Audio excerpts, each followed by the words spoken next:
Então, pessoal, nós vamos iniciar agora, né, a nossa web aula, especificamente para tratarmos, né, da disciplina de didática. Essa disciplina, né, teve o início, né, dessas demandas interativas, desde o dia 21 de janeiro, oficialmente, e para o estudo, né, dessa disciplina, nós nos organizamos para tratar, né, da demanda.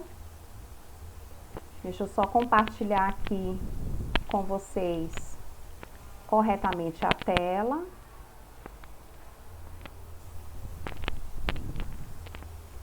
Só um minutinho.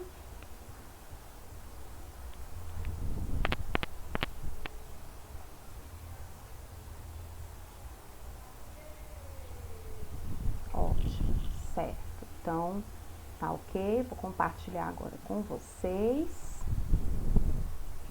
Maria.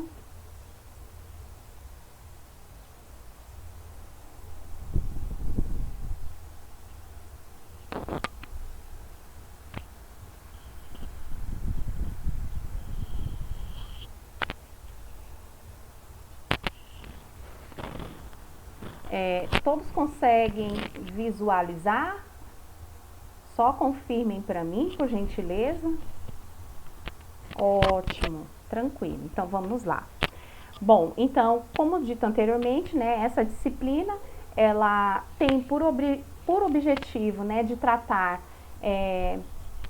percepções teórico-práticas que auxiliam na formação do professor.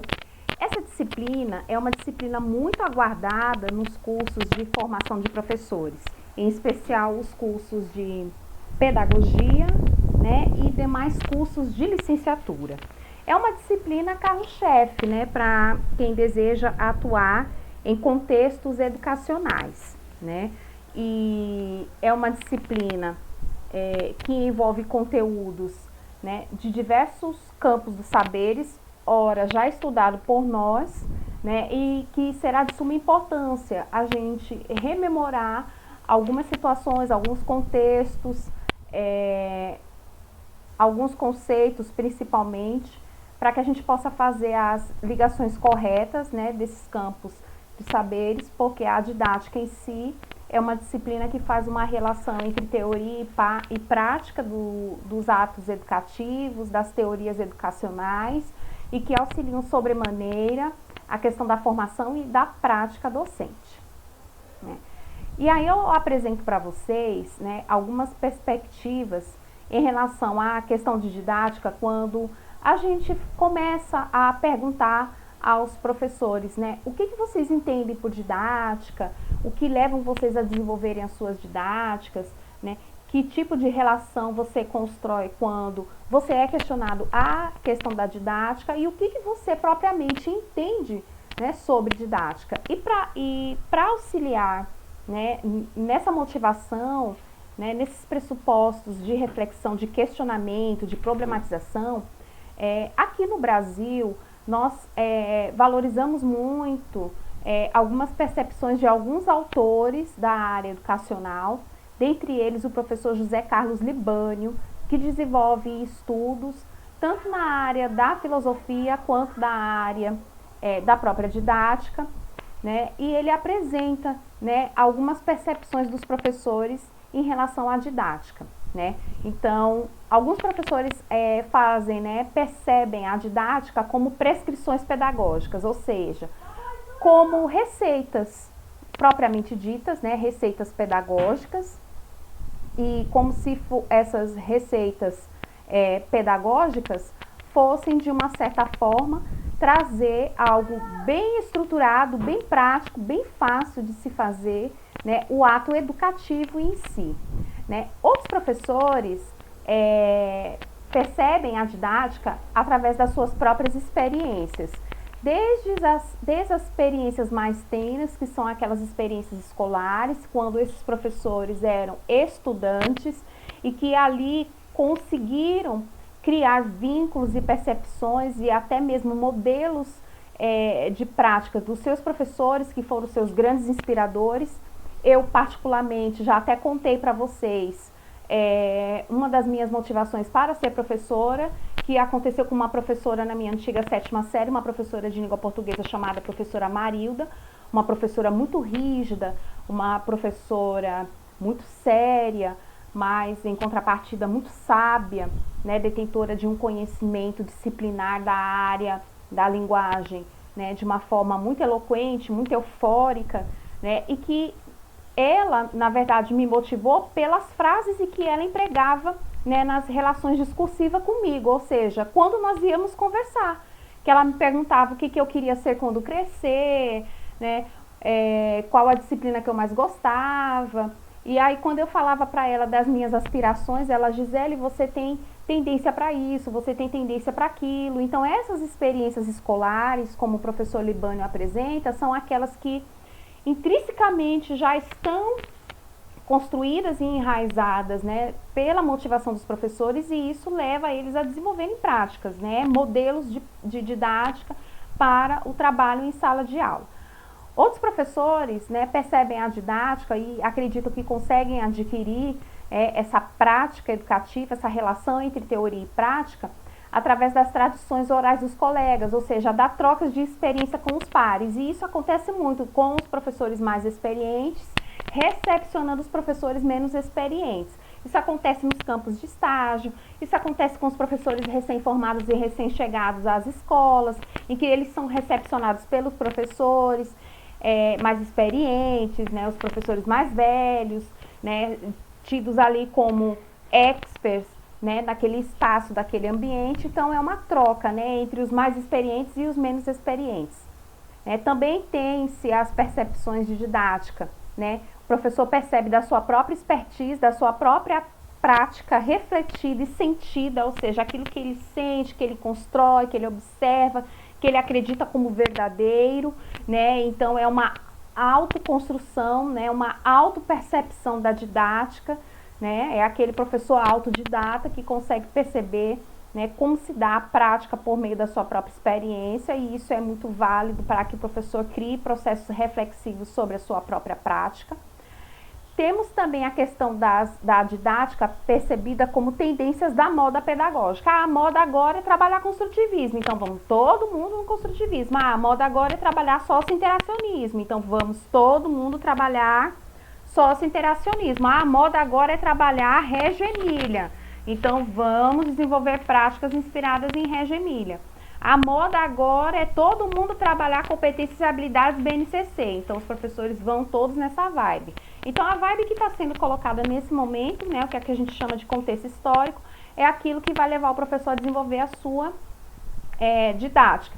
Muitas das vezes, de uma forma desassociada àquele contexto, àquele público, àquela comunidade, àqueles agentes educativos, ao próprio modelo proposto de educação, seja pelo sistema de ensino, seja pelo projeto político-pedagógico da escola, né, seja pela própria forma de trabalho do professor. Ele segue o que está na moda e de uma forma, às vezes, até irresponsiva, sem reflexão, né? E também o professor consegue observar, né, perceber a questão da didática através dos estudos, como nós estamos fazendo neste exato momento, né, que é nos apropriando das concepções teóricas do conceito da didática e da sua aplicação, né? Isso faz parte da formação inicial e deve se estender até a formação continuada dos professores. Então, nós estamos dando um passo inicial nesse momento, né, fazendo a percepção da didática, mas utilizando-se, né, ancorando dos estudos acadêmicos para tanto.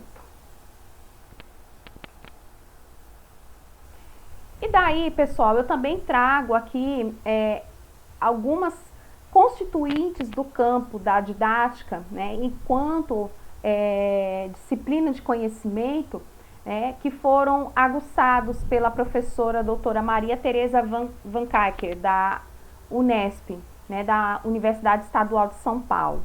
E é importante, né, nós percebemos, e isso também, pessoal, vocês podem encontrar nesse material que foi disponibilizado no AVA, que fala sobre tendências pedagógicas e pressupostos pedagógicos das autoras Cecília Queiroz e Filomena Moita.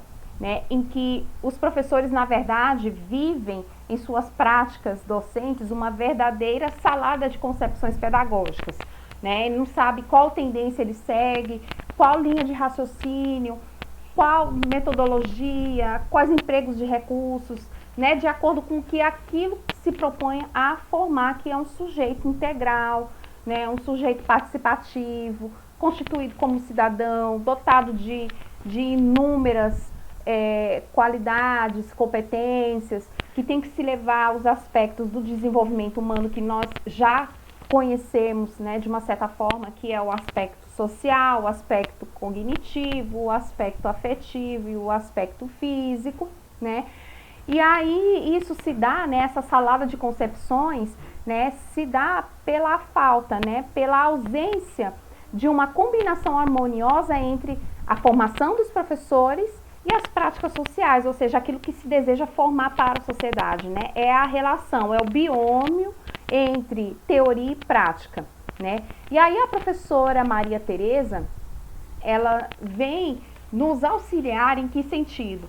Que apesar de termos essa salada de concepções pedagógicas, como dito pelas professoras Queiroz e Moita, né?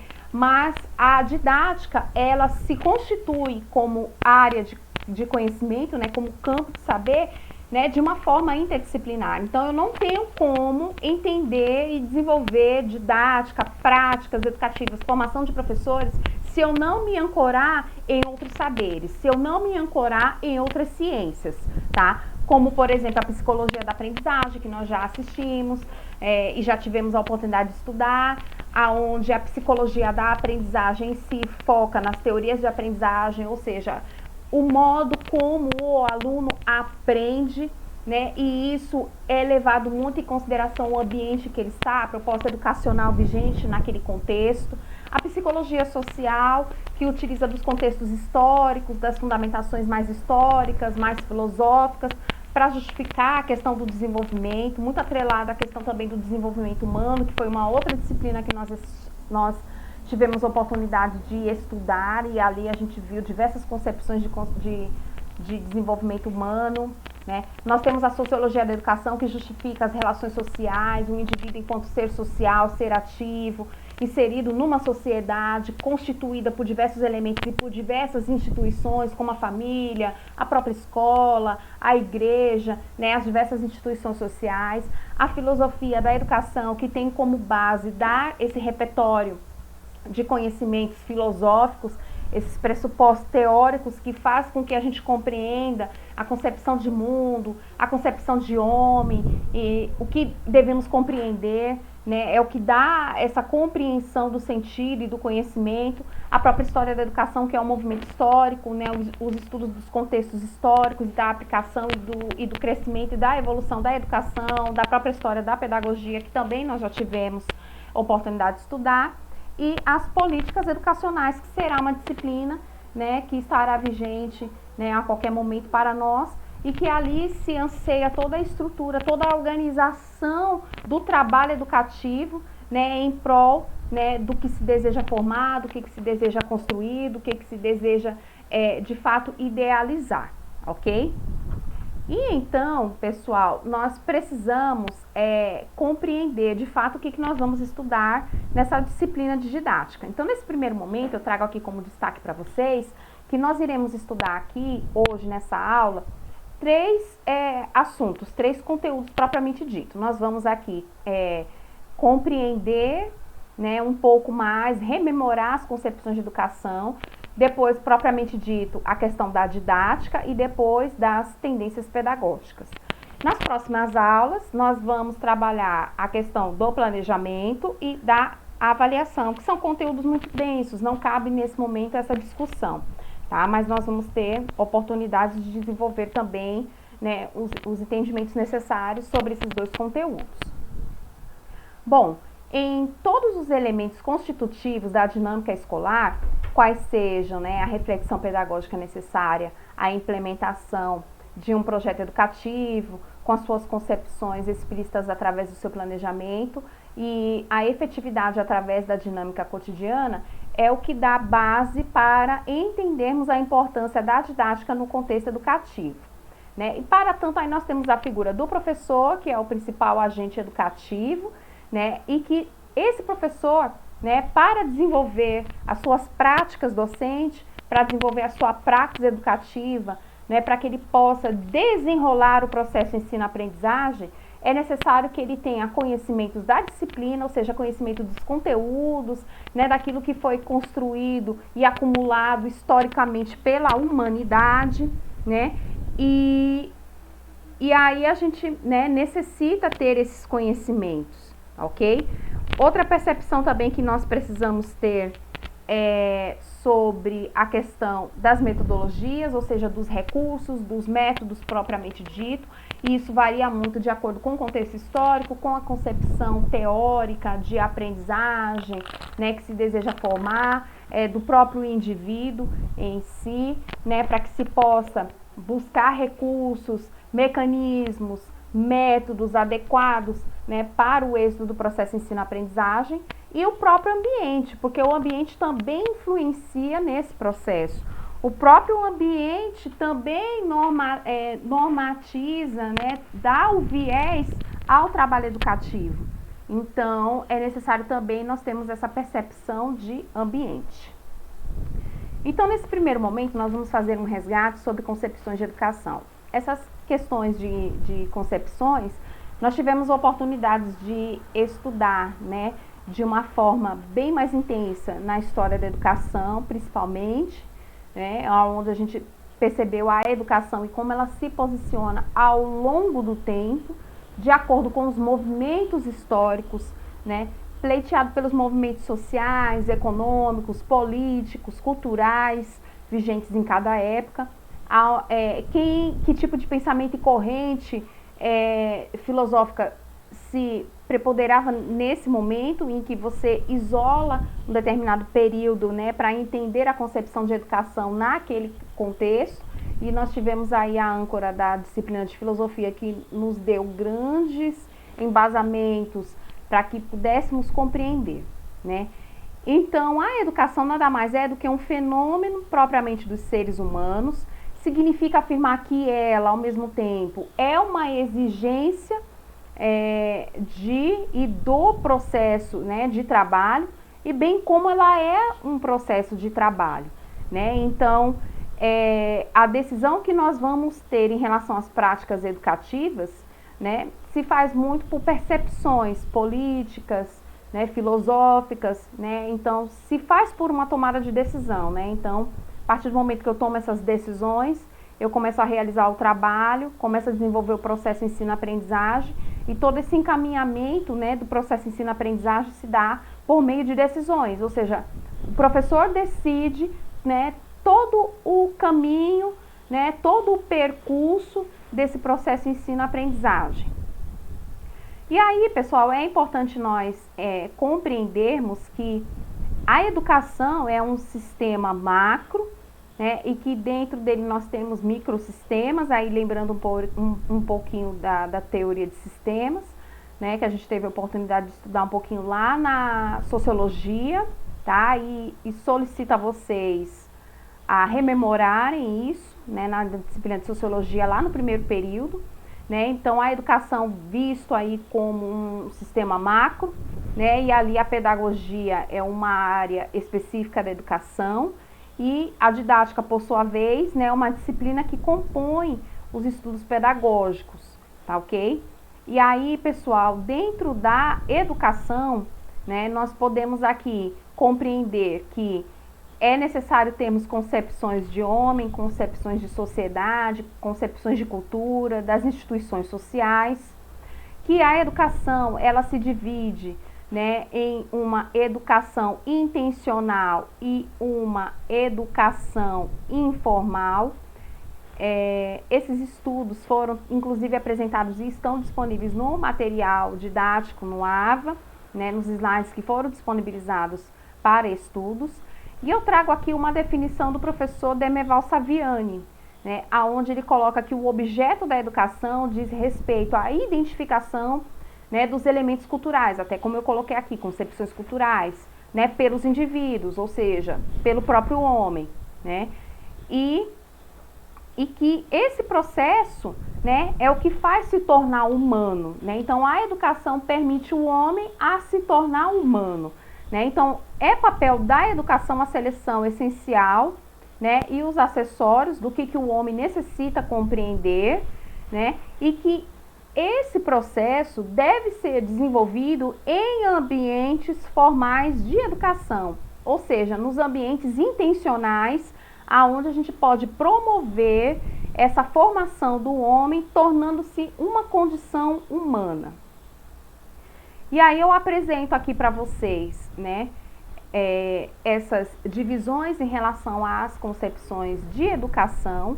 Então aqui nós temos uma percepção da educação informal, ou seja, é aquela educação apresentada no contexto da vida, né, seja ela no aspecto social, político, econômico e cultural, e que essa vivência, né, essa educação informal influencia diretamente a vida do indivíduo e também a vida coletiva, ou seja, de todos os sujeitos presentes, né, nesse contexto de vida.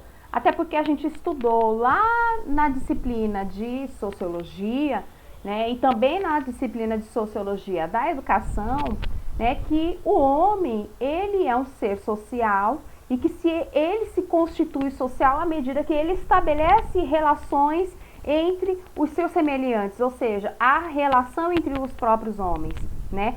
E essa educação informal reflete conhecimentos do cotidiano, baseado nas experiências. Eu não sei se vocês se recordam, mas quando nós estudamos lá em filosofia, né, como o homem se constitui a partir das suas próprias experiências, e aí eu trago para vocês alguns estudos que eu sugiro vocês rememorarem, por exemplo, de Rousseau, que valoriza essa questão da experiência, né? Então, é aquilo que a gente constitui no senso comum, e isso lá desde a Grécia Antiga, a gente vem discutindo isso com Sócrates, com Platão, com Aristóteles, né? E aqui a gente reforça que o ambiente informal, onde se dá o ato educativo, né, reparte muito por essas questões de experiências individuais, né? Ou seja, da forma como eu construo o meu próprio conhecimento sem pensar em algo sistematizado, né? Aquilo que a gente herda de geração para geração, que a gente herda dos mitos, né, dos conhecimentos populares, tá? Isso é o que se constitui da educação informal,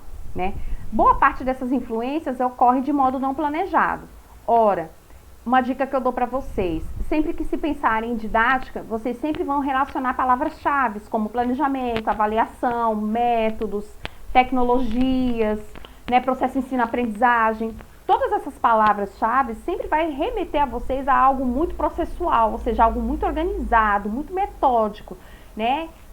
E na educação informal, né, quando a gente fala dessas aprendizagens livrescas, essas aprendizagens que a gente aprende ao longo da vida, né, do aprender vivendo, né, ocorre de uma forma não planejada. Então, por exemplo, a criança começa a andar através de estímulos, e a partir do momento que ela é estimulada, a qualquer momento ela começa a andar. E para isso não há um planejamento formal. As famílias não pensam, no dia 25 de janeiro, a criança vai dar o primeiro passo utilizando o pé direito, né, o pé esquerdo. Então não tem essa necessidade formalizada, planejada. Isso se dá, né, de acordo com o contexto.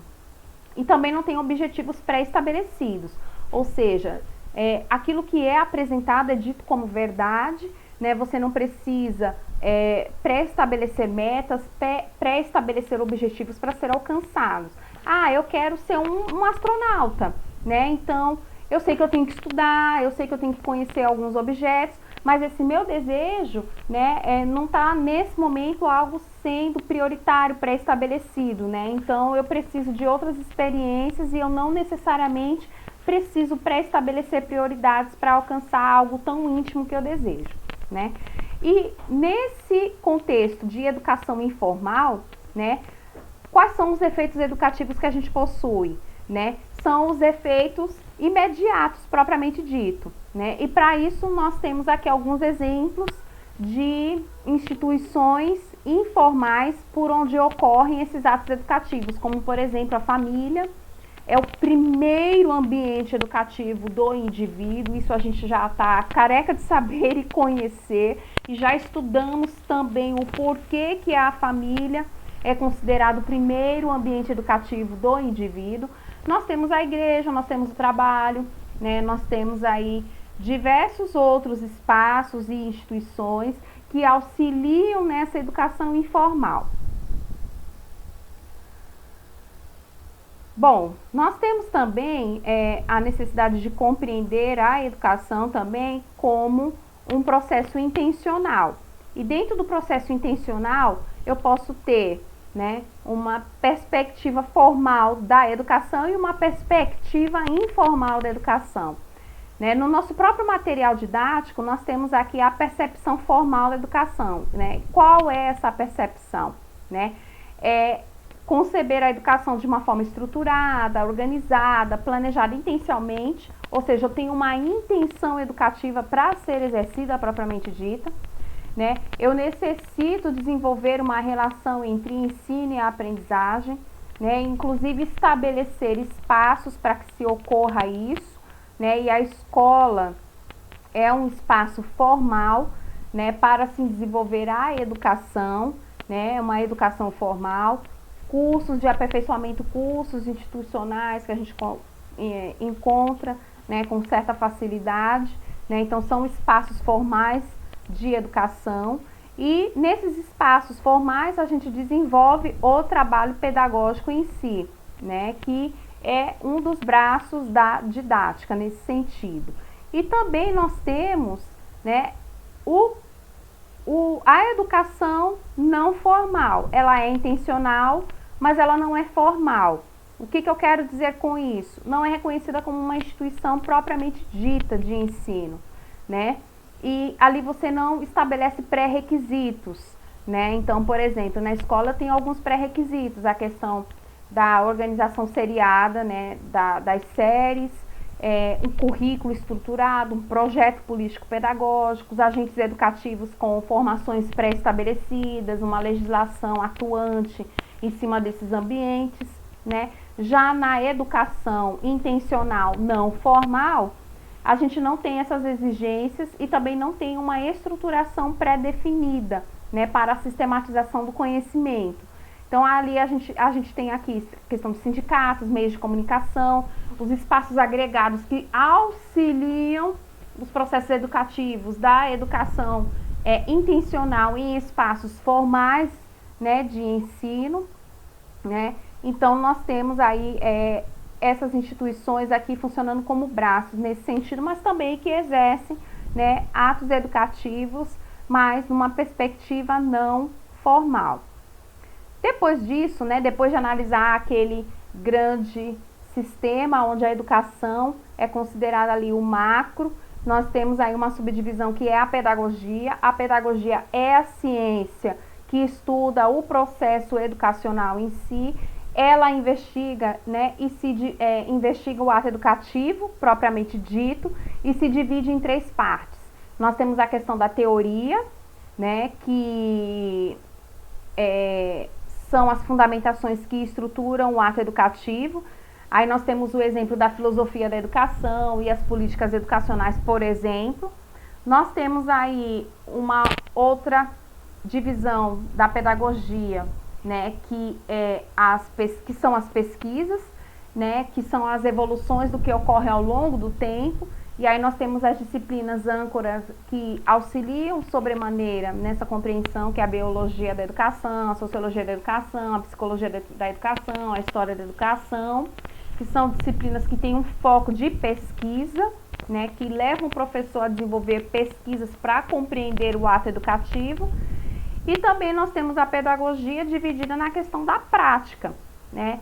Ou seja, inerente ao ato educativo que é exercido no cotidiano. E a exemplo disso nós temos aí a legislação educacional, nós temos a administração escolar, nós temos a orientação educacional, nós temos a supervisão ou a coordenação escolar, pedagógica e o próprio magistério em si, né? E ramificando ainda mais as concepções de educação, nós temos aí a didática, né, como um elemento chave inerente ao ato educativo, né, relacionado em si à questão da prática, né, aquilo que se dá no cotidiano, né, e aí a gente consegue aí fazer uma pincelada sobre a questão das concepções de educação, lembrando que é necessário também a gente compreender a percepção, né, sobre concepções da educação nos estudos também apresentado pelo professor José Carlos Libânio, em sua obra, né, do livro A Didática, e também da sua obra Pedagogia e Pedagogos para que ele também traz boas discussões em relação a isso, né? E também devemos compreender, né, que a educação é algo muito complexo, né? E aí eu convido vocês a se debruçarem no material disponibilizado no ambiente virtual, que é um material, né, dos slides elaborado pela professora conteudista, em que ela traz, né, que a educação ela é entendida, né, em diversas concepções, inclusive ela apresenta alguns desses substratos de concepção de educação, quando a gente fala, por exemplo, da educação nacional, da educação rural, da educação indígena, que são ramificações da educação, né? Então é algo muito amplo, né? Tem a educação básica, que é o nosso foco de formação inicial nesse curso, né? E demais ramificações também que nós precisamos nos apropriar para conhecer. Há também a questão do entendimento, né, etimológico da palavra educação, né, que vem da questão grega educare, né, que é tirar para fora, que é conduzir, modificar um estado. Há também algumas definições clássicas sobre concepções de educação, e essas definições clássicas é de suma importância nós compreendermos, porque nós vamos ter aí as concepções naturalistas, as concepções pragmáticas da educação, que se dá pelo ambiente físico e social. Nós temos as concepções espiritualistas, que prima pelo processo interior do indivíduo. Isso lá na educação grega, lá no início, lá nos primórdios, a gente estudou isso na filosofia e também na história da educação, tivemos a oportunidade de aprofundar isso. As concepções culturalistas, que são aquelas que são herdadas das transmissões e dos bens culturais. As concepções ambientalistas, que são aquelas que intervêm do meio, né, que é algo externo do indivíduo. As concepções interacionistas, a gente também tem as concepções de interação entre sujeito e objeto, a visão individual e liberal da educação, tudo isso apresentado pelo professor José Carlos Libânio, a concepção histórico-social, né, que se dá pelas relações entre grupos e classes sociais, que é marcado pelo antagonismo das lutas de classe, que se estabelece pelas relações sociais, econômicas, culturais e influenciam na sociedade, e que a prática educativa ela se expressa nessas organizações das relações propriamente dito, né? E que essas relações vão estar de acordo com os interesses da sociedade. A professora conteudista, a professora Mel, ela também apresenta aqui a apropriação dos bens também como uma forma de compreender o ato educativo, né? E também traz algumas definições sobre a questão do conhecimento, habilidades, valores, atitudes, né? E depois ela apresenta aí alguns sentidos para a educação dentro das instituições sociais, né? Instituição de ensino propriamente dito, e aí ela traz algumas percepções de conceitos, né, sobre essas instituições. Então vale a pena a gente pegar esse material, e já foram conteúdos que já foram estudados por nós em outros momentos, né, dos nossos estudos. Aí nós temos a didática propriamente dita, né? E aí eu lanço para vocês, né? O que é didática, né? Qual a importância da didática para o trabalho docente? Qual o papel da didática como área de conhecimento, né, que vai fundamentar a ação docente? Qual a importância da formação teórico-prática do professor? Tudo isso, né, como pontos problematizadores vindo a partir, né, da didática enquanto ramificação, da pedagogia, que também é uma ramificação da educação, né? Então, a didática não é um conjunto de técnicas, e sim uma área de conhecimento que procura fazer a mediação entre teoria educacional e prática em salas de aula, tá ok? E aí faz-se necessário a gente ter esses questionamentos à disposição e trazer isso à baila para que a gente possa construir concepções, conceitos específicos da didática. E a didática em si, pessoal, é uma luta constante entre persistências e mudanças, né? E aí eu lanço um questionamento para vocês e eu gostaria da participação de vocês nesse sentido, né? Qual é a grande discussão da didática, né? A partir do conhecimento prévio que nós temos, né, ancorado nas outras áreas de conhecimento, né, que já tivemos oportunidade de nos apropriarmos, né, e diante do material que foi disponibilizado, que estão aí, né, como fonte de conhecimento para a formação dos professores. E aí eu lanço essa pergunta para vocês, né? Qual é a grande discussão da didática? Eu gostaria da interação de vocês, né? O que vocês acreditam ser? Pode abrir o microfone, podem falar, podem digitar no chat também, que eu faço a leitura e compartilho isso com os demais colegas, tá? Qual é a grande discussão da didática para vocês?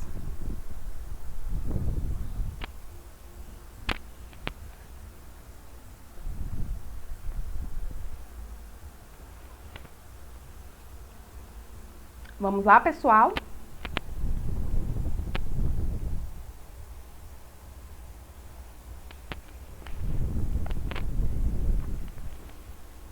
O que vocês acreditam ser o grande boom de discussão na didática, né? O que se mais questiona na questão da didática?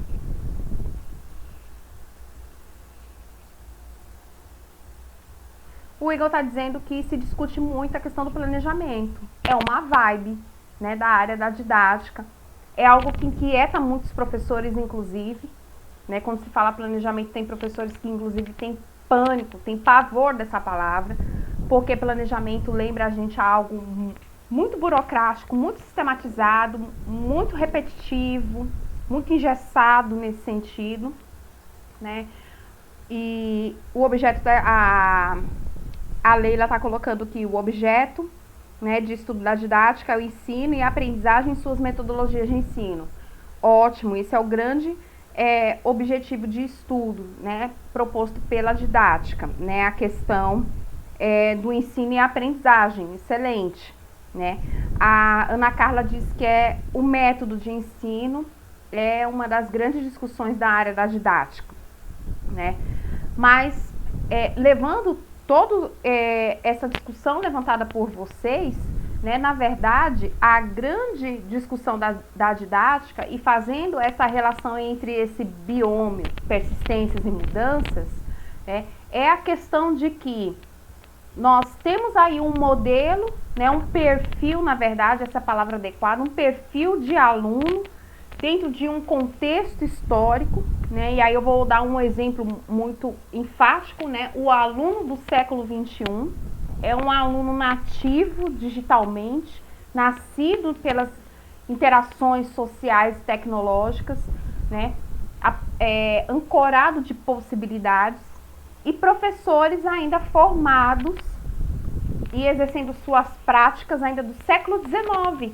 Né? Então, a grande discussão da didática é como compreender métodos, como compreender ações, trabalho, relação entre professor e aluno, se nós insistimos ainda em sermos professores do século XIX, né, professores ainda, né, do tempo da antiguidade, né, como era antigamente, e desejando alunos, né, como antigamente, por exemplo, que se a gente for levar em consideração ao olhar da psicologia, a questão comportamental do aluno, né? Hoje os professores têm muita dificuldade de lidar com questões de disciplina, com questões de dificuldades de aprendizagem dos alunos, né? Então, a grande discussão da didática né, que inclusive é levantado pela professora Terezinha Rios, né? Que é quantas vezes, né, nós afirmamos que já não se fazem alunos como antigamente e nós insistimos em sermos professores de antigamente, né? Então há uma dualidade, na verdade, entre o passado e o futuro. E a didática, né, traz para nós possibilidades de compreendermos essa relação entre teoria e prática, olhando para o passado e olhando para o futuro. E aí, logo no começo, quando eu coloquei para vocês que compreender a didática, né, através das concepções pedagógicas, que hoje é uma verdadeira salada de concepções pedagógicas, porque se utiliza-se várias concepções, né, de várias naturezas ao mesmo tempo, sem se importar com o contexto, com o perfil de aluno, né, o que é passado de geração a geração. Então, o professor ele lida com esse conflito de ter que se ancorar em subsídios do passado para exercer ações do futuro. Veja só as contradições, né, que levam o trabalho docente nesse sentido. Vocês concordam com esse posicionamento, pessoal? Vocês acreditam que é verídico pensar, né, dessa forma, né, como as contradições do trabalho docente, né, traz essas angústias e se dá nessas discussões agora, né? Então, você é um professor que está sendo formado agora nessa vibe da contemporaneidade e trabalhar em um sistema de ensino em que o quadro é de giz, os alunos só utilizam caderno, um sistema enfileirado de organização dos alunos, passivos, que quase não falam criticamente os conteúdos, mas trazem outros assuntos que às vezes fogem alheio do conhecimento, né, do professor nesse sentido, né? Então, a didática auxilia o professor a compreender essas relações entre as teorias educacionais e a realidade proposta ali no seu trabalho educativo, né? E aí a gente tem algumas percepções, né? E, por exemplo, o que vai caracterizar a didática no cotidiano escolar? Né? Como é que vocês compreendem a didática no contexto escolar? Né? Quando falam para vocês didática, o que vem logo a primeira coisa que vem à mente de vocês?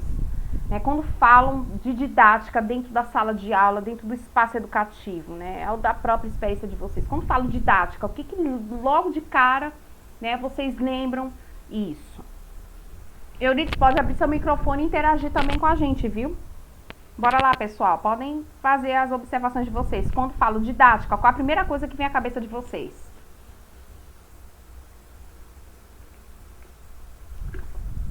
Uma frase que marca muito a trajetória do professor.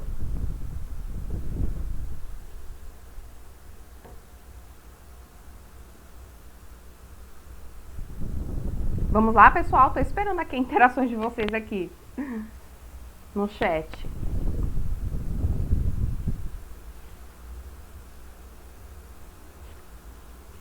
Tem uma fala clássica, né, da didática, né, que é muito verbalizada nos espaços educativos e isso acontece, né, desde a antiguidade até o dia de hoje, né?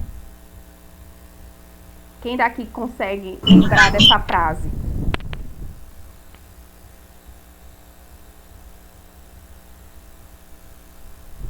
Professora, eu não ouvi a primeira pergunta. Tem como a senhora repetir? Porque eu estou na estrada e não dá para ouvir direito.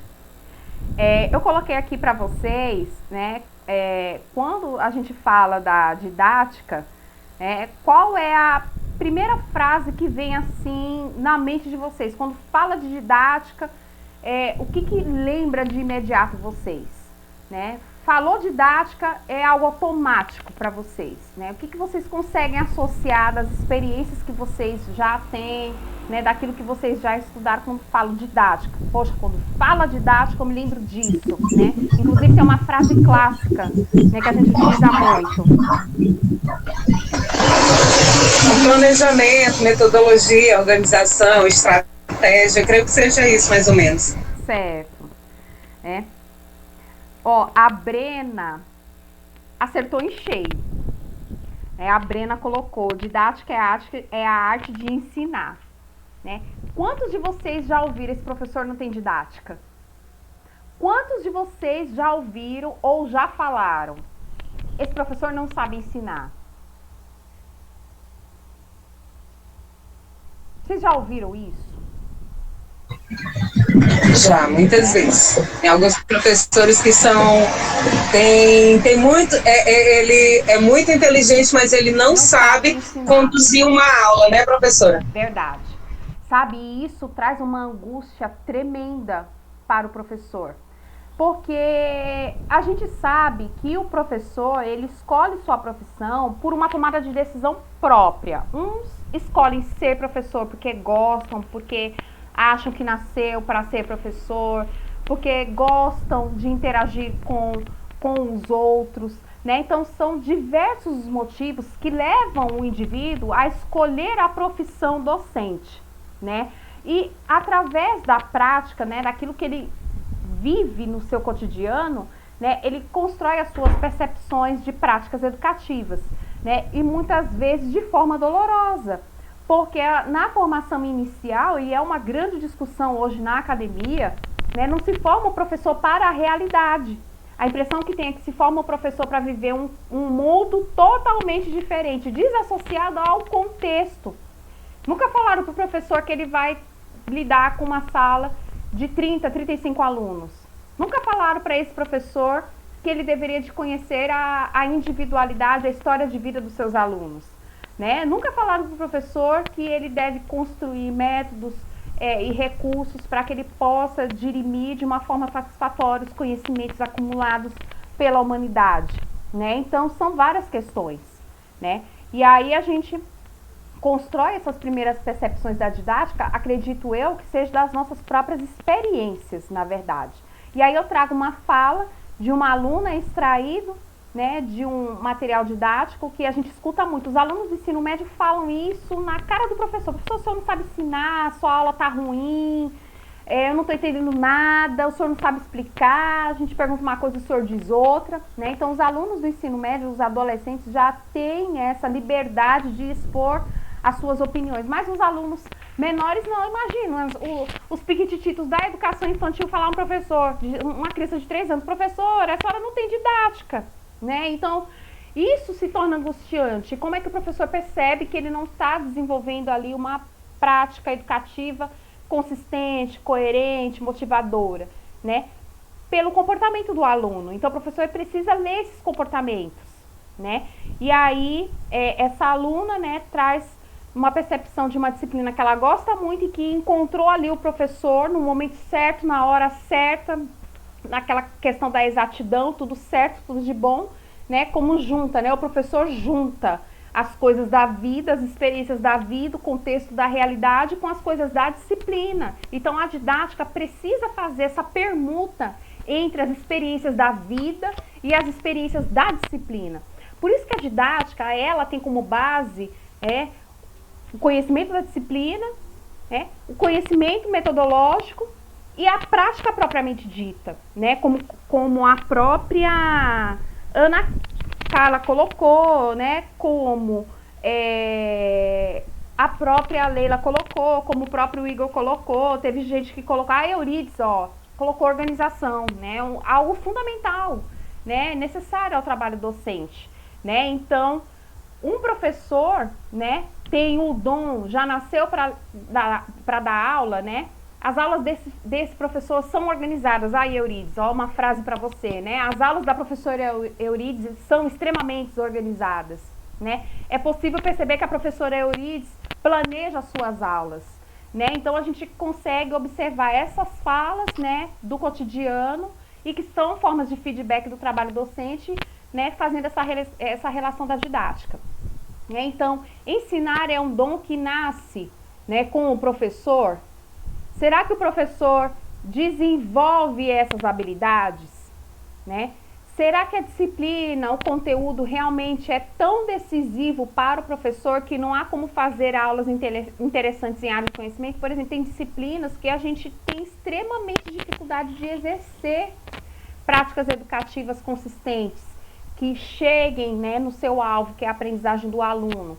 Em contrapartida, tem disciplinas, né, que você tem esse manejo, mas isso vai como o professor concebe o ato educativo, principalmente, como ele concebe os conhecimentos disciplinares propriamente dito, como ele concebe os recursos como métodos de ensino, as tecnologias em si, né, e como ele concebe esse ambiente, né, e o que motiva ele a organizar todos esses princípios, né, que eu acabei de falar para vocês, né? E o que é ser um bom professor? Não existe, pessoal, uma receita explicando o que é ser um bom professor, tá? O que é ser um bom professor, para mim, pode ser uma percepção bem diferente para Eurides, bem diferente para o Moacir, bem diferente para qualquer um de vocês, tá? Então, a didática, né, está relacionado diretamente à ação dos professores, isso é fato, é necessário a gente compreender isso, tá? A teoria e a prática, elas se articulam o tempo todo, tá? Embora o professor não consiga perceber essa relação, essa articulação, é muito subjetivo, na verdade, né? E ele só consegue perceber essa articulação quando ele reflete sobre a sua prática educativa, né? Para isso, a didática auxilia sobremaneira nessa reflexão, né? Então, o trabalho docente se faz na interface entre o desenvolvimento da prática, né, que é o conhecimento tácito, né, e o aprofundamento teórico. Não adianta eu querer ensinar para os alunos o que são seres vivos, né, se eu não tiver mecanismos para isso, né, se eu não conhecer as estratégias adequadas para aquela faixa etária, para aquele ambiente, para aquele contexto educativo, para aquele sujeito que se deseja formar dentro daquela escola. E também se eu não me aprofundar no conhecimento teórico. E esse conhecimento teórico não é só a disciplina, o conteúdo disciplinar em si. São os conhecimentos filosóficos da educação, do processo educativo, né? E fazer essa relação. Lembre-se, uma das principais vertentes da educação é tornar um homem em sua condição humana pelo próprio conhecimento, né? Então, a gente precisa fazer essa interface, né? E aí, pessoal, o objeto de estudo da didática, como a Leila já compartilhou aqui conosco, é o processo ensino-aprendizagem. E aí, pessoal, eu até discordo um pouco da afirmação da professora conteudista, que ela coloca, através da fala da professora Terezinha Rios, que o objeto de estudo da didática é o ensino, né? Lógico, a ênfase, quando eu digo ênfase, é algo, né, que você valoriza um pouco mais, né? É o ensino, é o trabalho do professor, é o trabalho docente. Mas eu não posso desassociar a questão da aprendizagem em si, né? Então, o objeto de estudo da didática é o processo ensino e aprendizagem. O professor ele só vai planejar, só vai organizar, só vai avaliar a sua aula, os seus alunos, se ele conhecer quem é seu aluno, se ele conhecer como é que ele aprende, se ele conhecer quem é aquele sujeito, quem é aquele indivíduo na sua concepção de desenvolvimento, né? Então, eu penso, né, porque eu, enquanto professora, eu olho a didática como uma ação reflexiva do trabalho docente, né? Mas também preciso considerar as percepções de aprendizagem dos alunos, ou seja, como o aluno absorve conhecimento, como ele interage com o outro, né? Como ele assimila, como ele coloca aquilo em prática, né? Da própria ação individual, né? Então, da mesma forma que eu preciso compreender o papel e a ação do professor na aprendizagem do aluno, e isso a gente viu muito, né, quando a gente estudou as psicologias, as teorias da psicologia da aprendizagem, quando a gente estudou Piaget, Vygotsky, Vallon, né, Brunner, tem uma série aí de teóricos que auxiliam a gente, né, sobremaneira nas teorias de aprendizagem, né? Então, o que esses teóricos falam, né, sobre a aprendizagem, sobre o processo da aprendizagem, e que todos eles apontam um elemento chave nesse processo, que é o professor, né, e cada um coloca o professor dentro de uma condição. Por exemplo, Piaget coloca o professor como auxiliar, Vygotsky coloca o professor como mediador, né, Vallon coloca o professor como um animador, né, da motivação da aprendizagem. Então, eu preciso compreender isso. Então, não tenho como eu desassociar esse binômio ensino-aprendizagem. Não tem como, tá? Então, se estabelece nessa ação individual, né, do indivíduo, e é bem peculiar ao indivíduo a aprendizagem. assim como o trabalho docente. O planejamento e avaliação é algo bem peculiar à ação individual do professor, né? Mas se permeiam grandes relações entre esses objetos, né, na verdade, né? Seja como um meio, né, ou como uma interação, né? Então, é uma ação do outro, tá? E aí, pessoal, eu coloco para vocês que a palavra é o fio condutor entre a teoria e prática na didática, né? E aí eu trago para vocês uma passagem bíblica de Gênesis, onde coloca assim: haja luz e houve luz, né? Então, a palavra, haja palavra. Então, sai da treva e entra a luz, nesse sentido, né? Então, a teoria da educação é o quê? Preparar o terreno para a atuação do indivíduo na sociedade, né? Preparar o terreno para a atuação dele na sociedade, né? Porque o mundo, na verdade, pessoal, é um grande livro aberto. Então, não tem como a gente não estabelecer essas relações, né, entre teoria e prática. E aí, pessoal, eu apresento também para vocês, né, algumas concepções, né, da didática. Primeiro, a etimologia da palavra didática em si, né? Então, a gente tem uma etimologia da palavra didática, que vem do grego, que significa, né, que está relacionado ao ensino, tá? E o objeto de estudo da didática não é o ensino. E aí, como eu disse para vocês, não é só o ensino, é ensino e aprendizagem, tá ok? A gente também traz aqui a questão da didática enquanto definições específicas, né? Então, a didática, né, fazendo uma associação dela enquanto ciência e enquanto disciplina, tá? Então, para alguns estudiosos, a didática, né, é um termo recente na educação, né? Então, foi um termo empregado por João Amós Comênio, que eu sugiro vocês a estudarem, tá? A conhecer a teoria proposta por Comênio, tá? É o pai da didática, tá? Ele trouxe essas percepções da didática e apresentou o termo didática, né, na modernidade, em especial no século, se não me falha a memória, no século XVIII, tá? Então, enquanto ciência, a didática é a arte de ensinar, né? É algo antigo, na verdade, né? Esse conceito é algo antigo, mas a associação na educação formal é recente, né? Com a ruptura, né, dessas concepções humanistas da educação, que tem origem lá na Grécia e vem aí na Idade Média, e com o advento da Idade Moderna, com as discussões do Renascimento, do Iluminismo, né, a gente tem essa ruptura. E aí a gente tem o João Amós Comênio, que apresenta esse termo didática, e ele tem inclusive uma obra, né, muito veiculada na educação, que é a Didática Magna, que é o Tratado da Arte Universal de Ensinar Tudo a Todos, e ele coloca o seguinte, que a proa e a polpa da didática, propriamente dito, estarem em investigar métodos, né, segundo o qual os professores ensinem menos e os alunos aprendam mais, tá? Isso, a didática enquanto ciência, tá? A didática enquanto disciplina, ela tem como foco a formação de professores, tá? E a didática não representa um dom nato. O professor não nasce com didática, né? Advém, né, não advém da existência do indivíduo, né, do professor. Ah, ele é professor, nasceu com didática, não, tá? A didática é um processo, tá? A didática é reflexiva, tá? E ela foi incorporada na formação, né, na triangulação entre formação, experiência e conhecimento. Então, se é experiência, não pode ser nato.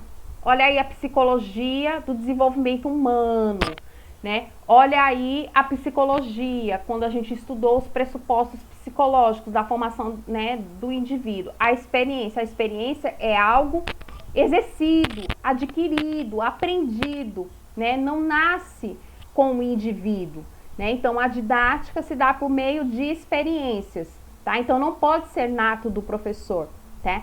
Então, o que auxilia no processo, né, são as habilidades que o professor possui para o exercício da docência, fazendo essa relação da teoria educacional, né, com o contexto, né, com a realidade, né? Então é esse jogo sempre nessa permuta de teoria e prática, que só se aprende exercendo, tá? Essa aqui é a verdade.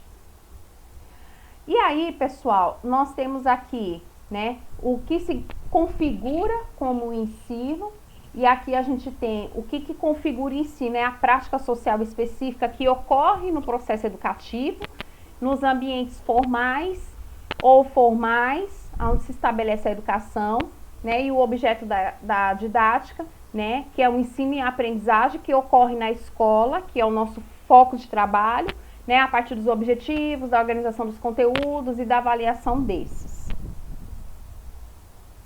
E aí eu trago uma fala, pessoal, da professora Terezinha Rios, tá? Que o ensino se caracteriza, portanto, como uma ação que se articula a aprendizagem. Olha só, o ensino se caracteriza pela articulação com a aprendizagem, então é algo indissociável mesmo, né?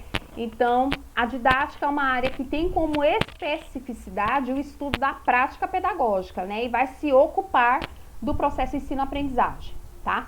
E aí, pessoal, eu trago para vocês, né, uma análise mais aprofundada, né, dessa articulação entre processo e aprendizagem. Aqui a gente tem o professor, que é a pessoa que ensina, tá? Temos aqui os objetivos de ensino, que justificam o porquê que você, professor, quer ensinar, tá? Temos aqui as estratégias, ou seja, né, o que você vai utilizar, né, professor, enquanto técnicas, enquanto métodos práticos, pedagógicos, né, que serão utilizados para aplicar os conteúdos. Né? Nós temos aqui o ambiente, que é aquele que cria a interface, né, entre sociedade, ambiente e cultura, né? Ou seja, um ambiente é o lugar onde se dá o processo, o ato educativo. Depois disso, nós temos aqui os conteúdos, né? E os conteúdos propriamente dito são aqueles conteúdos disciplinares, ou seja, aquilo que se deve trabalhar para alcançar os objetivos propostos de ensino. E nós temos aqui o aluno, que é aquele que se destina, né? Aquele que se quer ensinar, né? A quem se ensina, e que há uma relação mútua entre esses dois sujeitos, ou seja, uma relação entre professor e aluno, né? E aqui, pessoal, eu quero apresentar um vídeo para vocês, um vídeo de 5 minutinhos, que apresenta de uma forma bem contextualizada e bem didática, né? Ou seja, utilizando recursos, uma comunicação assertiva, pontos chaves de reflexão, né? A evolução da didática. Então, existem várias concepções de didática que foram sendo construídas, né, no decorrer dos tempos, né, e de acordo com as necessidades e condições da sociedade de cada época. Então a gente precisa compreender que a didática, ela evolui historicamente, né? E essa evolução histórica, ela se dá de acordo com o contexto da realidade, tá ok? E é necessário a gente compreender como se deu essa evolução histórica da didática. Então eu vou passar aqui o videozinho para vocês.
E aí, pessoal, o que vocês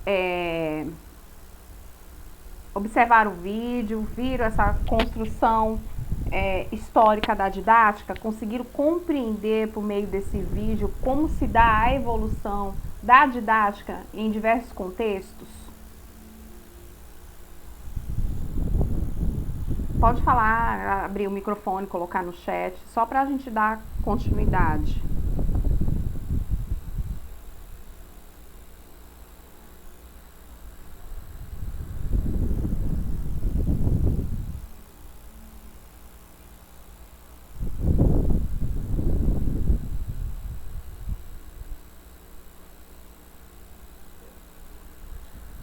Inclusive eu deixo para vocês, né, como recomendação de estudos, né, a necessidade de vocês conhecerem essa evolução, né, a história da didática, tá? Porque é algo muito amplo, mas muito fácil de se compreender.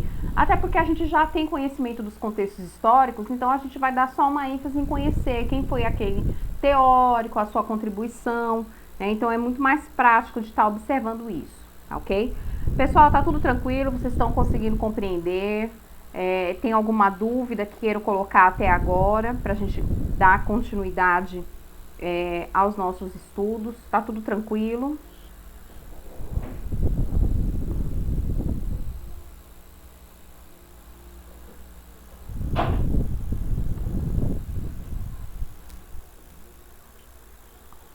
Vocês estão conseguindo me ouvir? Porque eu não estou tendo interação de vocês aqui no chat. Certo. Tá, então vamos continuar aqui.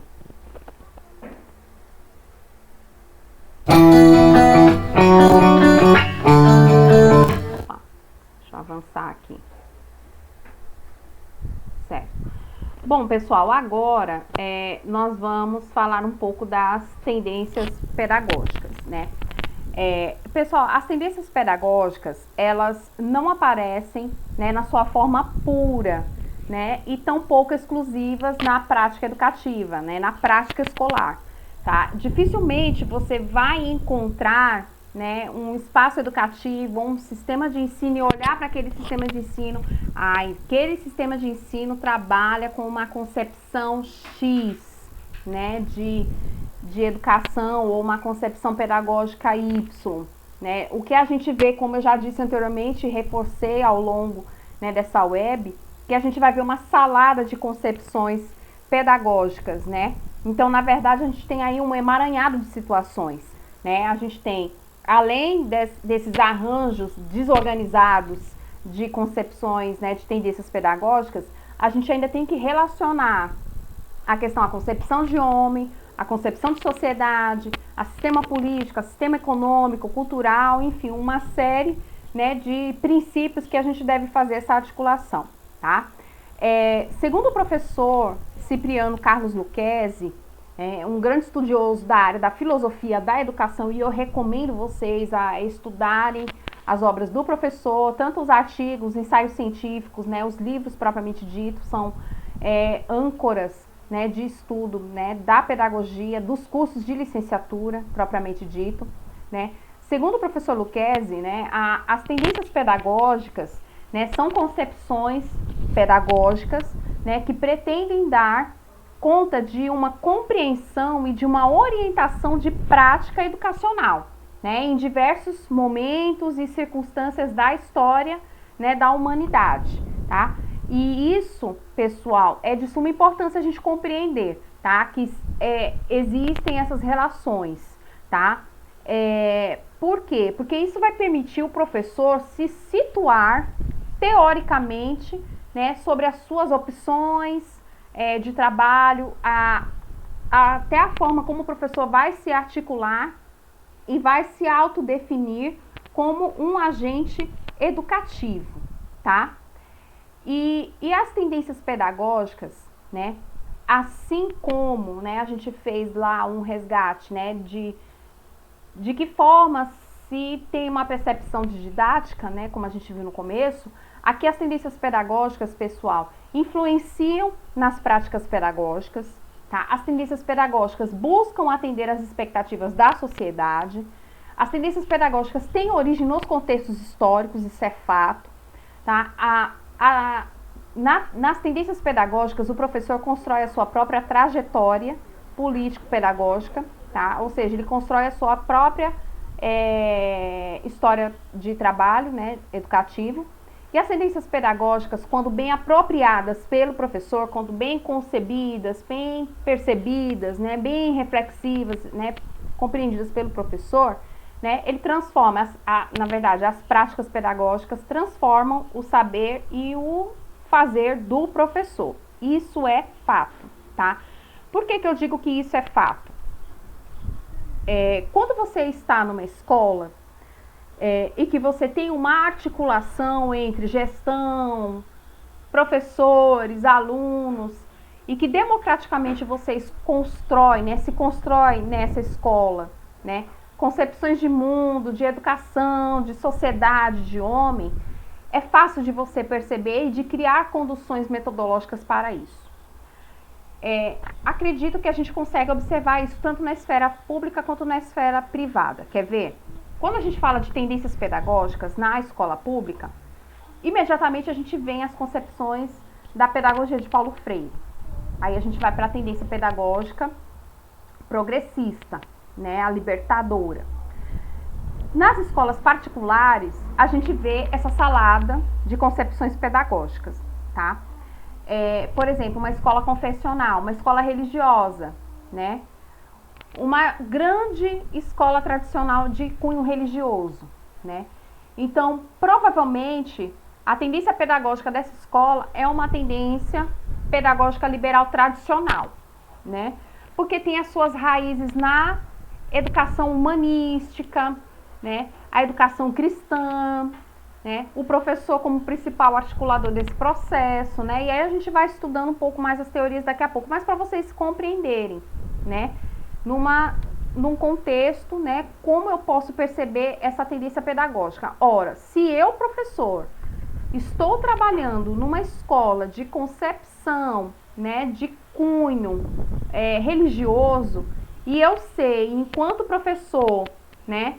Que escolas religiosas, né, de cunho confessional, geralmente têm como prática educativa, né, exercem concepções pedagógicas tradicionais, então eu, professor, vou precisar estudar concepções pedagógicas dessa linha para favorecer o meu trabalho educativo, né, para eu atender os princípios, né, desse sentido.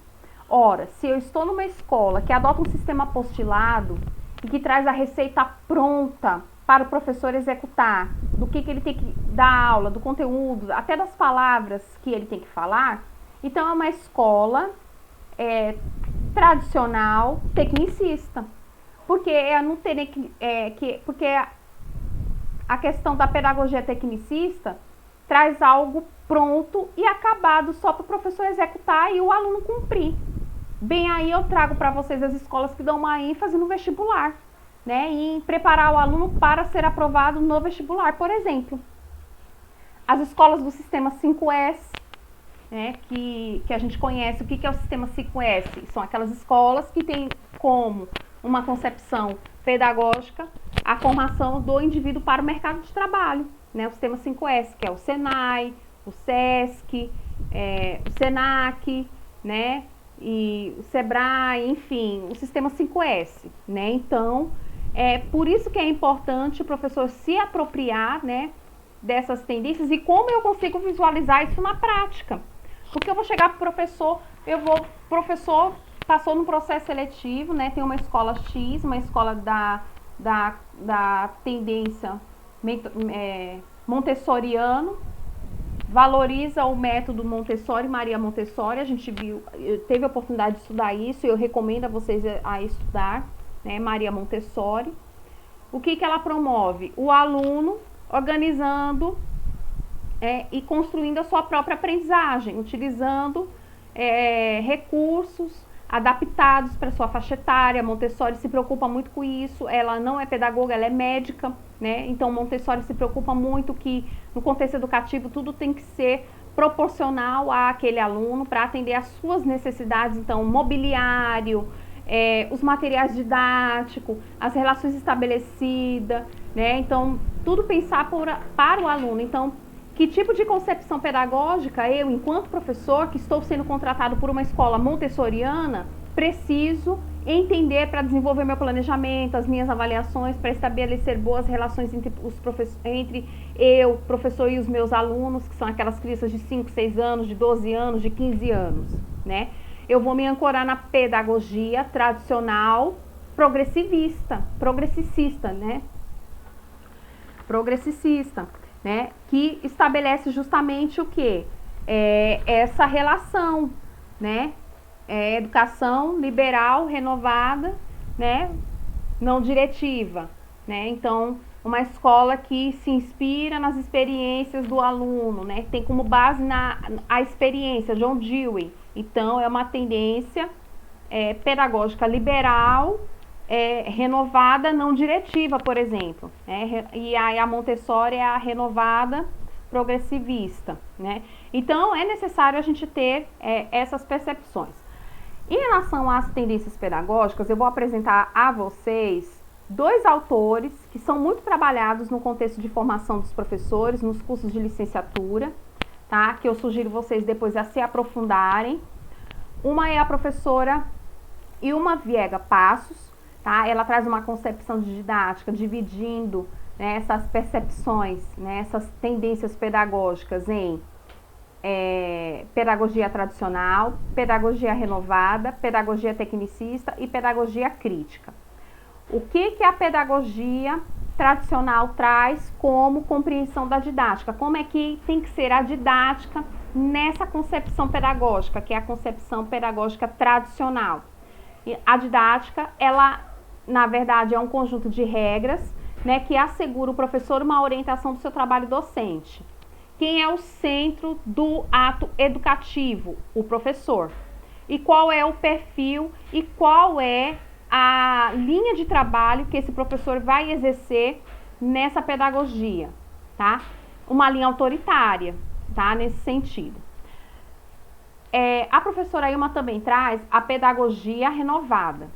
Na pedagogia, na concepção pedagógica renovada, a didática é um conjunto de ideias e métodos fundamentados nos pressupostos psicológicos, ou seja, eu vou me ancorar da psicologia para construir os mecanismos e concepções necessárias para desenvolver, né, o ato educativo, para desenvolver a relação, o biômio entre ensino e aprendizagem. Então, meu planejamento, a minha avaliação, as minhas relações vão ter como base concepções oriundas da psicologia. Quem é o principal agente educativo nesse processo? O aluno, tá? O aluno é o centro dessas interações. E qual é o perfil do professor nesse tipo de tendência pedagógica? O professor tem um perfil de auxiliar, né? Ele não vai ser o detentor do conhecimento, mas ele vai ser aquela pessoa que vai auxiliar o aluno na construção do seu conhecimento, porque o aluno, ele está sendo ali visto como um autodidata, ele está conduzindo o seu próprio processo, mas o professor vai auxiliar com ferramentas, com dicas, né, com intervenções pontuais, mas não a chegar ao ponto de ser ali o principal ator do processo, tá? A professora Ilma também coloca a pedagogia tecnicista, né? A tendência da pedagogia tecnicista. Nessa concepção pedagógica, a didática é um conjunto de estratégias para alcançar os produtos previstos para o processo ensino-aprendizagem.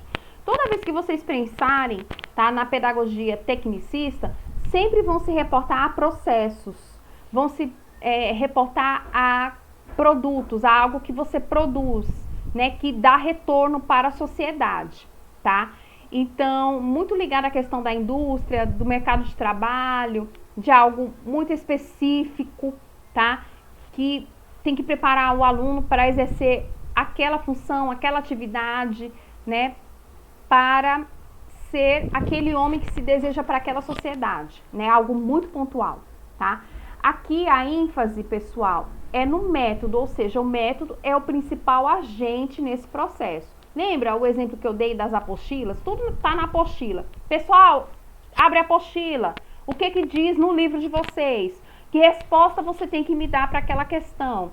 Isso está no texto, né? Então, quando vocês observarem esses movimentos, né, de discurso do professor com o aluno, vocês vão perceber que ele está valorizando ali o método. O método é o livro, é a apostila, é a instrução programada, né? É aquela receita pronta nesse sentido, né? Então, nem é o aluno e nem é o professor os agentes educativos na pedagogia tecnicista, é o método, tá? E o professor vai exercer um papel de administrador, vai ver se está tudo nos conformes, vai ver se está sendo feito ali de acordo com o que está prescrito para garantir a ordem nesse sentido, tá? E a professora Ilma também apresenta a pedagogia crítica, né?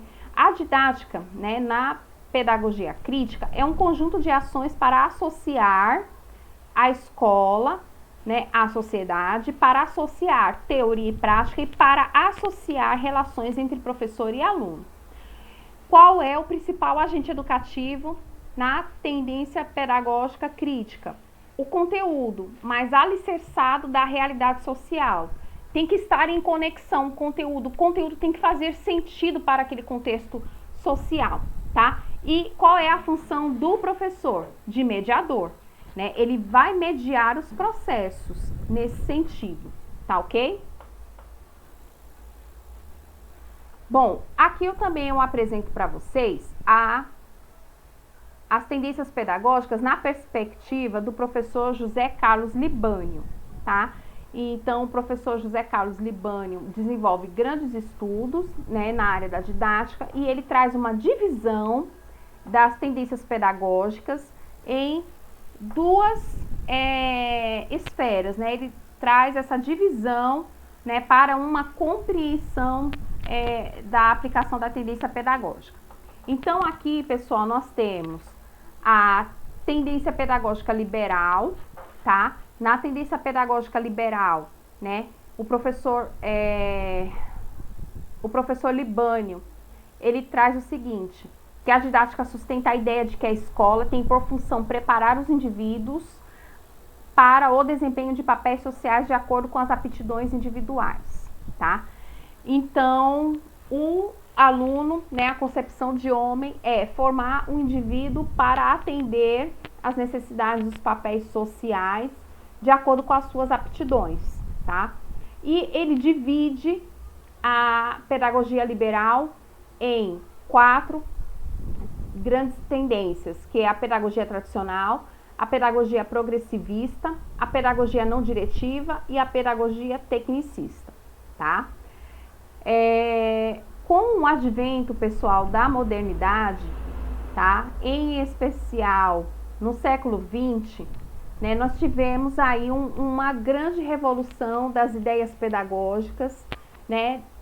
Aqui no Brasil, principalmente após o advento, né, da redemocratização, né, como um dos movimentos sociais para o processo de democratização no Brasil nos anos 80. E aí começou-se a perceber que a educação ela deve favorecer, né, as classes sociais. E nesse sentido, pessoal, a educação, né, deve estar aí à disposição para formar o indivíduo em sua totalidade, independente de sua classe social.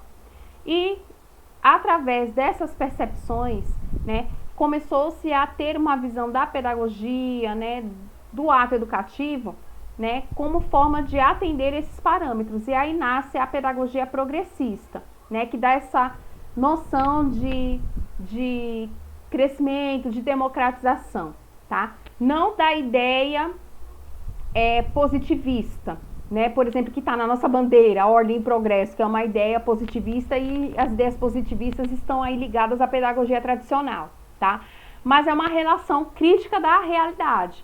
Então, o professor Libânio diz que, né, a pedagogia progressista, né, parte de uma análise crítica das realidades sociais, sendo um instrumento de luta dos professores ao lado de outras práticas sociais, ou seja, favorecer o desenvolvimento das classes, né, independente de suas situações.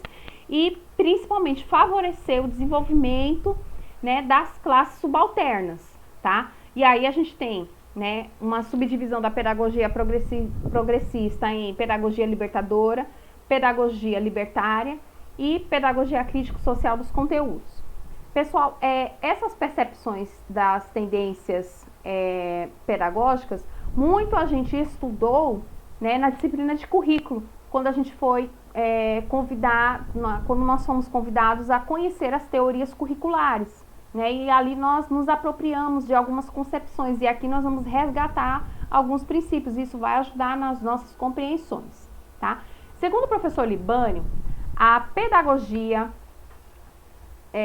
liberal tradicional parte do pressuposto que o professor é o principal agente articulador do processo ensino-aprendizagem. Ele é o detentor do conhecimento, ele é que fala a verdade, é ele que organiza o espaço educativo, tá? Ele tem um perfil autoritário, tá? E os alunos são passivos nesse processo, ou seja, não há uma relação afetiva, não há uma relação social entre professor e aluno. Eles são organizados em forma de disciplina, eles estão ali para absorver. O principal método empregado nesse tipo de educação é a repetição, a memorização mecânica, né? Então, o esforço intelectual do aluno é exigido ao extremo. Vocês se recordam, lá na pedagogia, lá na psicologia, desculpe, quando a gente aprendeu as funções psíquicas do ser humano, que ali está a percepção, a memória, a inteligência. Então, são aquelas faculdades psíquicas que são valorizadas nesse sentido, mas não de tornar o aluno o centro da atenção do processo de ensino-aprendizagem, somente para domesticar o comportamento do aluno para atender esses objetivos, tá ok? Então, o conhecimento intelectual e moral, aquilo que é passado de geração a geração, é o grande foco da pedagogia tradicional. E tem outros pontos também interessantes para a gente discutir da pedagogia tradicional, né?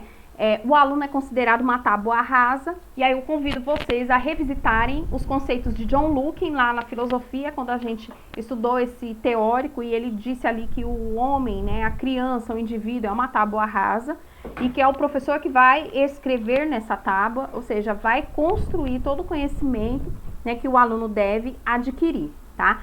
Então, para a gente fechar a pedagogia, né, liberal tradicional. Então, o papel da escola é de preparar o aspecto, né, o indivíduo na perspectiva intelectual. O papel do aluno é receptor, passivo, inserido em um mundo que vai conhecer de acordo com o repasse das informações passadas pelo professor.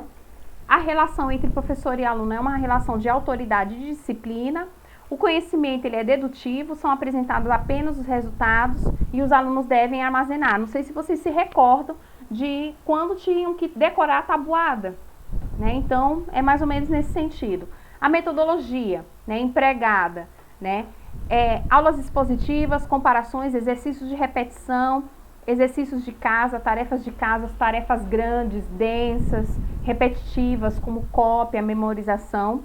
E os conteúdos são passados como verdades absolutas, não tem como questionar, e a avaliação é centrada no produto do aluno, ou seja, ele é avaliado através de exames, né, de repetição. Depois disso, nós temos a pedagogia liberal renovada progressivista, tá? O que vem a ser essa pedagogia, tá? É uma pedagogia que tem como foco o aluno, tá? Ou seja, o aluno é o centro do processo ensino-aprendizagem. O aluno é ativo, ele que determina o seu percurso. O professor está ali como um mero auxiliar, tá? Então, se dá ênfase nas pesquisas, nos projetos colaborativos, nas experiências dos alunos. Na pedagogia renovada progressivista, nós temos aí o método Montessori, nós temos aí Piaget com o construtivismo, né? Inclusive, esses dois autores são muito vivenciados em escolas, né, em diversos locais do Brasil. Aqui no Maranhão nós temos uma escola Montessori em São Luís. Nós temos diversas escolas de concepções construtivistas, tá? em que valoriza. Só que às vezes eles colocam, por exemplo, escola construtiva, escola que adota a concepção pedagógica construtivista, socioconstrutivista, onde o aluno é o centro do processo ensino-aprendizagem. Mas você vê que é o professor que dá aula, que é o professor que repete, que o aluno está ali sentado, enfileirado, que quase não se produz, que está ali, mas é absorvendo. Então, às vezes é puro modismo, como eu coloquei no começo para vocês. E o professor precisa entender o método, né, a aprendizagem, a teoria de aprendizagem construtivista, né? Mas na verdade vai dar um foco cognitivo para o aluno, ou seja, trabalhar só as funções psíquicas superiores, como eu acabei de mencionar para vocês, que é a âncora da pedagogia tradicional, tá? E aí eu trouxe, né, essa perspectiva aí para vocês. Na pedagogia renovada não diretiva, a gente ainda tem o aluno, né, como o fio condutor, né, como um sujeito ativo no processo. Mas o aluno, ele tem ali como fonte as relações colaborativas entre seus pares e entre o professor, né? Então, o aluno, ele vai aprender a partir dos seus desejos, daquilo que ele deseja aprender, né? Que lhe causa motivação. E aí, as experiências que o aluno traz para dentro desse contexto é extremamente importante, tá? Nesse sentido, nós temos a Escola Nova, de John Dewey, né? E aí a gente pode, né, compreender que Dewey dá uma extrema valorização às experiências. A BNCC, né, nós temos aí a BNCC como um documento normativo que orienta e organiza as aprendizagens, e ela é inspirada nesse processo de Dewey, colocando o aluno como processo, né, nesse sentido, tá? E se estabelece muito forte a relação entre professor e aluno. Então, os aspectos interpessoais se sobressaem na relação entre professor e aluno, tá ok? Depois disso, nós temos a pedagogia tecnicista. Na pedagogia tecnicista, a ênfase é na produtividade, na eficiência e na eficácia, tá? Ou seja, o aluno ele é preparado para o mercado de trabalho, né? A sociedade vai atribuir à escola uma função muito importante, que é de preparar esse processo de ensino-aprendizagem, né? Negando saberes que esses alunos vão trazer, bem diferente da pedagogia renovada não diretiva, que valoriza ao extremo as experiências. Na pedagogia tecnicista, nada de experiência do aluno, o foco é mercado de trabalho, tá? E vai se constituir uma prática fortemente controladora das ações do professor e dos alunos, tá ok? E algo muito seguido à risca, né? Como se fosse receita pronta, né, somente para executar. O professor é um administrador, ou seja, ele vai olhar ali a receita pronta e vai ver se os alunos estão produzindo de acordo com aquela receita, então ele vai administrar esse processo, tá?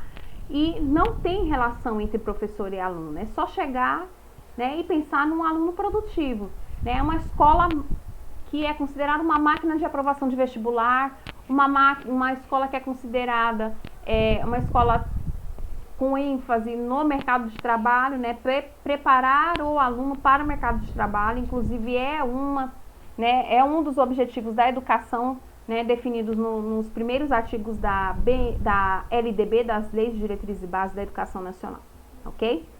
Nós temos aqui, pessoal, agora a tendência pedagógica progressista, né? E dentro dessa pedagogia progressista, nós temos a pedagogia libertadora, né? Também conhecida como a pedagogia, né, de Paulo Freire. O que essa tendência pedagógica propõe?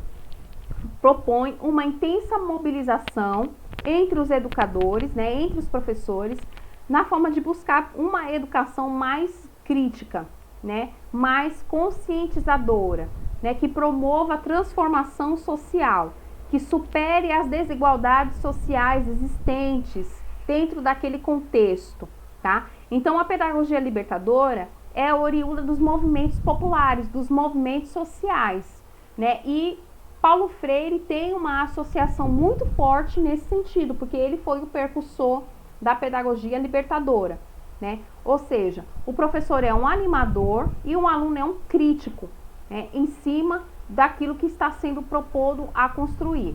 É muito valorizado, pessoal, a questão dos diálogos, tá? Entre os pares, entre os alunos, entre os professores, tudo se dá por meio do diálogo. Os conteúdos, eles são oriundos a partir de temas geradores. Para vocês entenderem melhor, eu estou numa sala de alfabetização. Então, na minha sala de alfabetização, tanto com crianças quanto adultos, eu vou colocar aqui o exemplo da educação infantil. Então, eu estou numa escola em que tem fortemente, né, instituído na sua concepção pedagógica a pedagogia libertadora de Paulo Freire. Então, os métodos oriundos dessa tendência pedagógica é o que vão dar norte ao trabalho educativo. E eu, enquanto educadora, vou planejar minhas aulas, né, vou organizar minhas ações enquanto professora, né, as percepções didáticas, partindo de temas geradores, ou seja, daquilo que é de interesse de discussão do grupo, né, que faz parte do cotidiano, das experiências. Eu não vou utilizar, por exemplo, a cartilha, né, em que coloca a uva, né, o Ivo gosta da uva, né, mas quem é Ivo, né? Quem é a uva? Então, isoladamente, Ivo, para mim, não tem contexto, porque eu tenho que trabalhar com aqueles sujeitos que estão presentes naquele espaço, naquele ambiente educativo, né? Então, a uva, olha que legal, o que é a uva? A uva é um alimento, a uva é uma fruta, né? Faz parte da realidade daquela criança, a uva? Faz, por quê? Porque naquela cidade onde aquela criança mora, onde aqueles alunos moram, né? É fácil encontrar e consumir uvas. Mas se eu for alfabetizar crianças em que não faz parte da realidade o consumo de uva, não faz sentido eu alfabetizar essas crianças utilizando a uva como tema gerador, por exemplo, né? Então essa é a discussão de Paulo Freire, é de você trazer temas geradores que fazem parte do contexto do aluno, que fazem parte do cotidiano do aluno, né? E aí se forma grandes grupos de discussão, porque eu não vou trazer o conhecimento pronto e acabado para o aluno, que é a famosa educação bancária, eu falando e o aluno recebendo, né? Um depósito. Não, eu vou a partir de discussões, né? Que gosto tem a uva, que cor que pode ter a uva, por que tem essas variações de cores, né? Como que se dá o plantio da uva, vamos ver como é que isso, né, interfere a uva numa boa alimentação. Então, a criança vai compreender que comer uva faz parte de práticas saudáveis de alimentação, né? Então, é algo a ser muito discutido. Então, vejam os mecanismos que nós utilizamos para expor esse conteúdo, né? Através de temas geradores. Existem escolas que trabalham de uma forma, né, muito enfática na questão dos temas geradores. E isso auxilia muito no processo de alfabetização. Por isso que Paulo Freire é muito utilizado nos estudos de alfabetização inclusive, tá? Então, vocês viram que os professores não determinam, né, não são detentores verdadeiros do conhecimento em si, né? Não parte do interesse do aluno, mas parte do interesse do grupo, né, a aprendizagem. Nós temos aqui a pedagogia progressista libertária. O que a pedagogia progressista libertária defende? A participação crítica do aluno, né? Mas de uma forma em que o professor trabalhe mais o quê? A questão da participação do aluno, né? Através das reuniões, através das eleições, né? Das atividades grupais nesse sentido, tá? É uma pedagogia, pessoal, em que tem como tendência a modificação, né, das instituições, ou seja, acreditar que através da luta, né, dessa modificação do espaço, é que você constrói uma pedagogia libertária, tá? É a liberdade de expressão, né, dando uma ênfase muito grande aos veículos, aos meios, às formas de comunicação, de expressão, né? É a luta de massa, propriamente dito, né? Utilizando aí os artefatos políticos e educacionais nesse contexto. Não é que seja uma escola que não tenha ali bem definido conteúdos, currículo, né, algo estruturado, mas é aquilo que traz a sensação, né, de conquista, de liberdade, de espaço, de território, de terreno, né, que é o que a gente chama de pedagogia autogestionária. É difícil a gente encontrar escolas, né, e práticas nesse sentido, né, quase a gente não tem essa percepção. Isso é considerado mais pelos sindicatos, né, pelas lutas sindicais, pelos movimentos estudantis, nas universidades, a gente consegue observar mais essa tendência pedagógica. E por fim, nós temos a pedagogia crítico-social dos conteúdos, tá? Nessa pedagogia, pessoal, o conteúdo é vivo, é o centro, né? É o cerne da prática pedagógica, né? E ela deve ser indissociável da realidade, ou seja, eu não posso apresentar conteúdos que não tenham relação com a realidade. Então, tudo aquilo que eu estou propondo, eu preciso fazer vínculos com a realidade. Então, eu preciso criticar esse conteúdo, eu preciso estabelecer relações entre teoria e prática, eu preciso estabelecer relações fortíssimas, sociais e afetivas entre professor e aluno. O aluno precisa pegar esse conhecimento para transformar o seu meio social nesse sentido. É valorizado ao extremo tanto a experiência do aluno quanto o saber do professor, intercalado, né, nessas relações propriamente dita, né?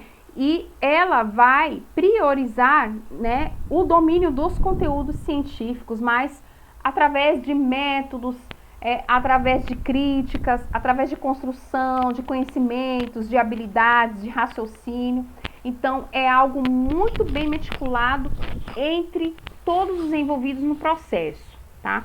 E aqui, pessoal, eu apresento para vocês, né, um resumo da pedagogia,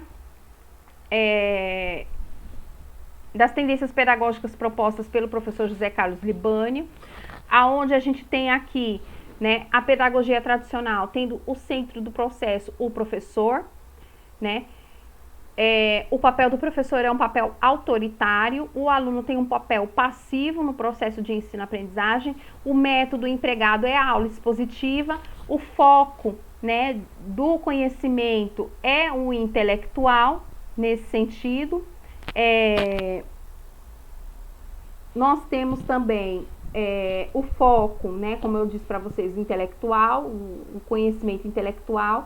E aí nós temos alguns representantes dessa pedagogia liberal tradicional, como os próprios jesuítas, né, que a gente já estudou na história da educação, né, como eles desenvolveram o currículo, que é o Ratio Studiorum nesse sentido. Na tendência liberal, renovada, progressivista, nós temos aí o centro, né, o cerne, o foco, né, do trabalho educativo, o aluno. O professor ele vai exercer um papel de auxiliar e o aluno tem sim voz ativa nesse processo de ensino-aprendizagem. O método de ensino baseia-se nas pesquisas, tá? Nas pesquisas, nos projetos. Quando você vê aí uma escola que trabalha com projetos pedagógicos, né, tem como ênfase projetos, né, a pedagogia de projetos propriamente dito, é uma escola que tem aí uma tendência progressivista, tá? O foco, né, do processo de ensino-aprendizagem é aprender a aprender, eu aprendo fazendo, eu aprendo aprendendo, eu aprendo sendo, né, os 4 pilares da educação. E os principais destaques representantes dessa tendência liberal, né, pedagógica, renovada, progressivista, nós temos aí Jean Piaget, tem também John Dewey, tem também Anísio Teixeira, Maria Montessori, tá? Tem alguns representantes nesse sentido. Na tendência liberal, né, na tendência pedagógica liberal, renovada, não diretiva, tá? Temos aí o aluno como o centro das atenções, né, nesse sentido. O professor como facilitador do processo, tá? O aluno, ele se sente realizado, porque a sua aprendizagem, ela vai se dar através da autorrealização, né, daquilo que ele tem interesse em aprender. O método utilizado para a aplicação das aulas é através da relação, das relações interpessoais, das relações estabelecidas entre os alunos e entre o professor. É algo relacional, né? Tem como foco a formação de atitudes, tá? E tem alguns expoentes. lógico, além de John Dewey também que valoriza, né, esses pormenores de formação de atitude, das experiências, né, das relações, nós temos aí o Carl Rogers, tá, como um principal expoente dessa pedagogia renovada não diretiva. E nós temos aqui a tecnicista, que dá ênfase ao método, que tem o professor como administrador do processo, o aluno como um sujeito produtivo no processo ensino-aprendizagem. Nós temos aí como método a instrução programada, ou seja, aquilo que está dito, né, aquilo que está prescrito nesse sentido. O foco é na eficiência e na produtividade, nada de relação, nada de formação de saúde, de atitudes, nada de valorização das experiências do aluno, tá? E nós temos aí como os principais expoentes da pedagogia tecnicista Skinner, né? Através do behaviorismo, nós estudamos muito isso na psicologia, aonde Skinner defende um modelo comportamentalista através do estímulo, né? Do ensaio, do estímulo, repetição, né? E isso é muito forte na pedagogia tecnicista, né? Em algumas escolas de educação infantil, muitos professores desenvolvem sua prática, né, através de estímulo, ou seja, a resposta que eu quero que o aluno me dê através de determinado estímulo. E também nós temos aí a pedagogia, não sei se vocês já ouviram falar da taxonomia de Bloom, que aparece diversos objetivos de aprendizagem, né, objetivos pré-definidos de aprendizagem. Já na tendência progressista, nós temos a pedagogia libertadora, tá? Que tem como o centro, o cerne desse processo, a autogestão pedagógica, ou seja, o aluno gestando o seu próprio ensino e o professor gestando também nesse sentido. O professor ele é um animador nesse sentido, e aí nós temos aí um aluno sendo crítico a esses conhecimentos. Né? O método se dá a partir de temas geradores, não se dá propriamente da aula expositiva, mas é da aula dialogada nesse sentido. O foco é a conscientização e a transformação do meio social, e nós temos o principal expoente Paulo Freire. Na pedagogia libertária, tá, nós temos também a autogestão pedagógica como o cerne da organização didática do trabalho. Nós temos o professor como orientador do processo, ele vai orientar os alunos a desenvolverem as suas próprias percepções, tá? Mas não vai influenciar na construção. O aluno ele é participativo nesse processo. A vivência grupal, tudo é no coletivo, né? O foco é a participação crítica, né, do sujeito, do aluno.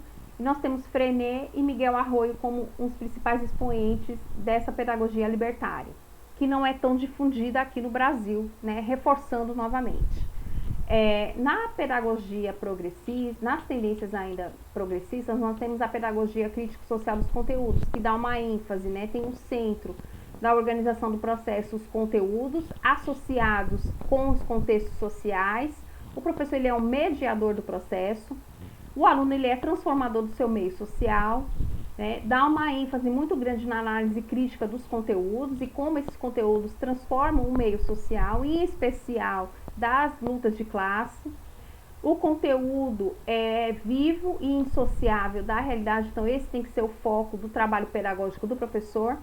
E aí nós temos alguns expoentes como Dermeval Saviani, como o principal defensor, né, dessa prática educativa.